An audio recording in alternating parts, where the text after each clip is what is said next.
Ojalá que esto fuera posible, pero no lo es. Las personas que por un accidente o por una causa inesperada fallecen intestadas se convierten pues en un gravísimo problema para la familia. Roberto Garzón, presidente del Consejo de Notarios de la Ciudad de México, bienvenido. Gracias, Dani. Un gusto estar aquí. Un problema, si de por sí la muerte en todos los sentidos y en todas las circunstancias es complicada, cuando al morir la familia se da cuenta que está en esta situación, se vuelve mucho peor. Exacto. Por eso estamos fomentando cada año septiembre, mes del testamento, que es una manera de publicitar la necesidad de hacer el testamento, porque la muerte no la podemos prever. Pero, por ejemplo, hacer el testamento sí podemos ir en el momento en que estamos capaces, conscientes de lo que queremos, acercarnos al notario para que nos asesore y hagamos una disposición correcta. Antes de platicarnos y de entrarle el tema ya de cómo hacer el testamento, etcétera, etcétera, ¿qué quiere decir el mes del testamento? ¿Nada más es para que se hable en los medios de comunicación del tema y de ver de vez en cuando un comercial en la tele? ¿O qué, cómo se facilita el tema de los testamentos? Sí, en realidad en septiembre lo que se da es un descuento del 50% en el costo del testamento.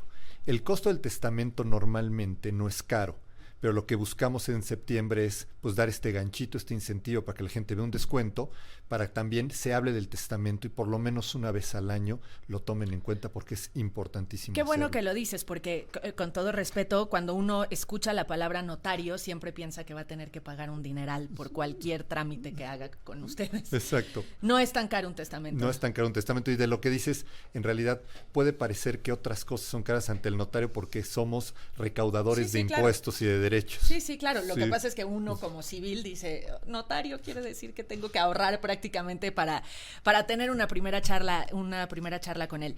Entonces, se hacen descuentos, hay campañas también de publicidad y de promoción para que la gente entienda la importancia de tener un testamento. ¿Desde qué edad? ¿Cuándo uno puede hacer su testamento? Varía en cada entidad federativa. En la Ciudad de México a partir de los 16 años. Okay.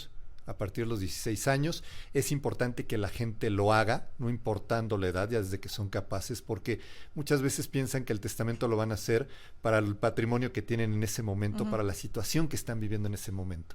Y la gente tiene que entender que el testamento surte efectos en la muerte. Y entonces hay muchas cuestiones que puedes prever para cuando llegue ese momento. Pero le entramos regresando de la pausa, ¿te parece, Claro, Roberto? sí. Muchas gracias. Con musiquita. Entonces decías, depende en cada estado, la edad mínima. Exacto. En la Ciudad de México es de 16 años y mucha gente dirá, ¿a los 16 años qué tienes? Exacto. Nada, sí. En la mayoría de los casos. Mira, la realidad es que todas las personas tienen un patrimonio y este patrimonio día a día se modifica.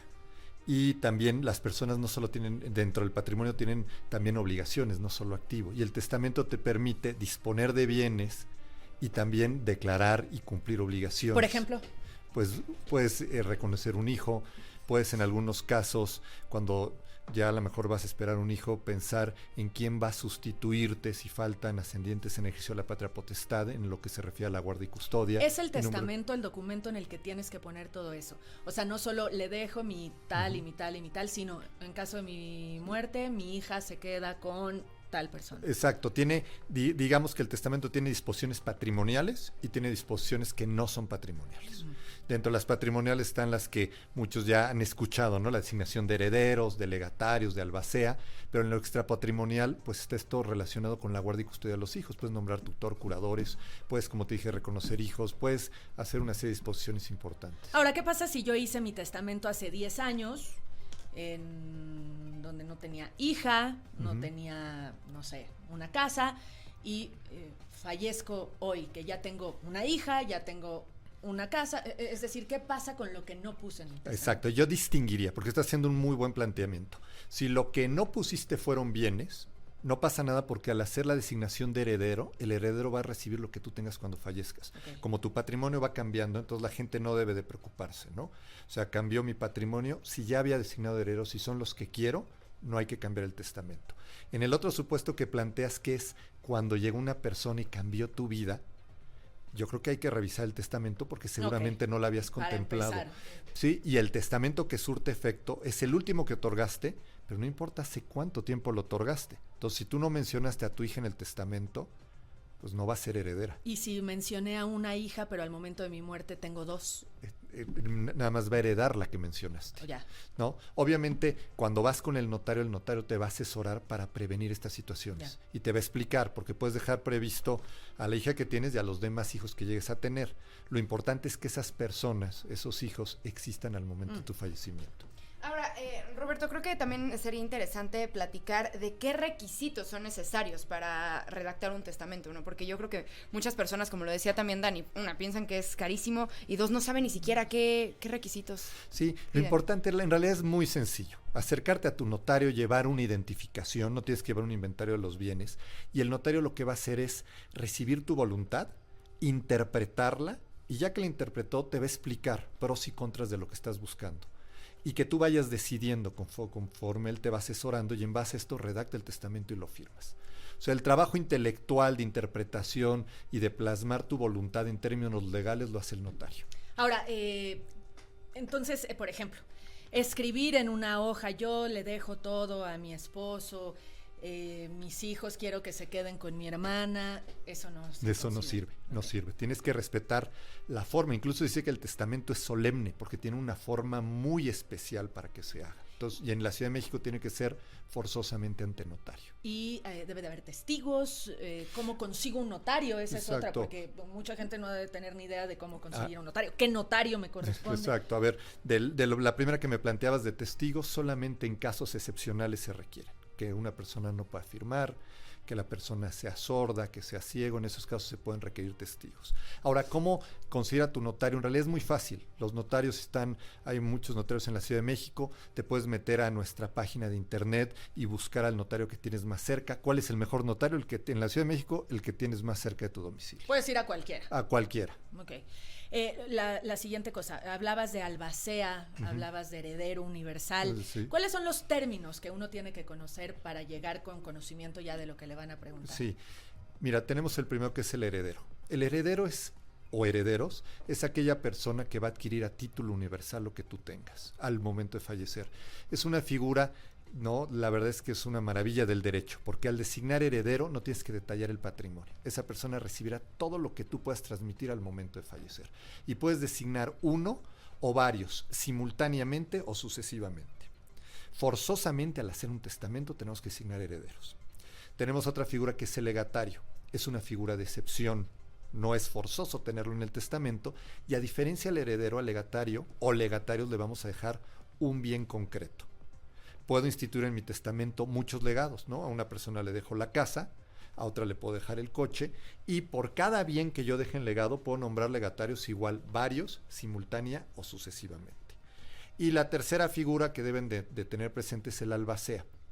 El albacea en realidad es un liquidador de la herencia. Su función es pagar las deudas, después paga los legados y reparte la herencia como lo dijo el testador. O sea, de pronto te dicen, oye, prima, te puse como albacea en mi testamento, y dices, ay, Dios mío, ¿qué quiere decir eso? ¿Qué voy a tener que hacer? ¿Es complicado ser albacea?